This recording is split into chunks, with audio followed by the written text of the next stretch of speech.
Le livret A baisse, le PEA est davantage taxé.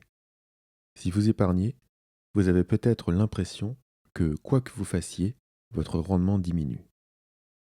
Alors une question se pose, est-ce que cela doit changer votre stratégie? Le taux du livret A baissé au 1er février 2026 avec un nouveau taux fixé à 1,50%. Il était à 1,70 sur le second semestre 2025. Cela signifie que votre épargne de court terme sera un peu moins rémunérée. Dans le même temps, les prélèvements augmentent sur les placements financiers.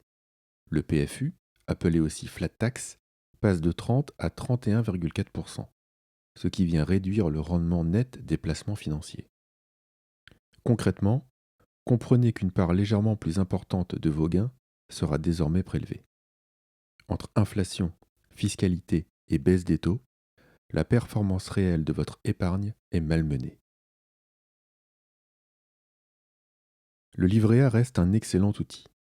Il est sécurisé, disponible à tout moment et exonéré d'impôts. Mais sa vocation n'est pas de faire croître votre patrimoine. Il sert à protéger votre trésorerie, à rendre disponible votre épargne de précaution. Et lorsque son taux baisse, cela ne signifie pas qu'il devient inutile. Cela signifie simplement qu'il faut lui laisser son rôle, un outil de sécurité, pas un outil de croissance. De l'autre côté, il y a les placements en actions. Que ce soit via un PEA ou un compte titre, le principe est le même. Vous investissez sur le long terme pour faire augmenter votre capital. Le PEA reste un cadre fiscal intéressant. Après 5 ans, les gains sont exonérés d'impôts sur le revenu. Mais attention, les prélèvements sociaux restent dus. Et dans un compte titre, les gains sont soumis à la flat tax qui inclut à la fois l'impôt et les prélèvements sociaux. Lorsque ces prélèvements augmentent, cela ne remet pas en cause l'investissement en actions. Cela réduit la performance nette. C'est une mécanique simple. Ce que vous gagnez n'est pas intégralement ce que vous conservez. Dans ma première vidéo, je vous expliquais que l'inflation grignote progressivement votre pouvoir d'achat. La fiscalité agit de manière comparable sur la performance de vos placements. C'est moins visible qu'une baisse de marché, mais sur le long terme, l'effet est réel. Faut-il alors arbitrer massivement? Sortir des livrets? Investir davantage? Réagir à chaque annonce? Non. La vraie question n'est pas quel produit est le meilleur aujourd'hui. La vraie question est quel est le bon équilibre pour ma situation.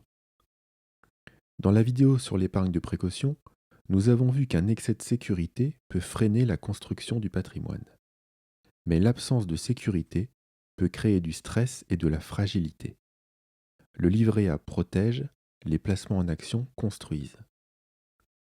Les règles changent, les taux montent ou baissent, la fiscalité évolue. Mais une stratégie solide repose sur la répartition réfléchie, pas sur la réaction.